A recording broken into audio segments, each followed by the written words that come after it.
اللہ تمہاری بے ارادہ قسموں پر تم سے مواخذہ نہیں کرے گا، لیکن پختہ قسموں پر جن کے خلاف کرو گے مواخذہ کرے گا۔ تو اس کا کفارہ 10 ناداروں کو اوسط درجے کا کھانا کھلانا ہے جو تم اپنے اہل و عیال کو کھلاتے ہو، یا ان کو کپڑے دینا یا ایک غلام آزاد کرنا، اور جس کو یہ میسر نہ ہو وہ 3 روزے رکھے۔ یہ تمہاری قسموں کا کفارہ ہے جب تم قسم کھا لو اور اسے توڑ دو، اور اپنی قسموں کی حفاظت کرو۔ اس طرح اللہ تمہارے سمجھانے کے لیے اپنی آیتیں کھول کھول کر بیان فرماتا ہے تاکہ تم شکر کرو۔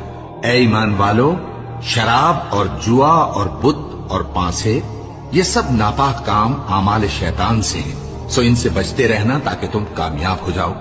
شیطان تو یہ چاہتا ہے کہ شراب اور جوئے کے سبب تمہارے آپس میں دشمنی اور رنجش ڈلوا دے، اور تمہیں اللہ کی یاد سے اور نماز سے روک دے۔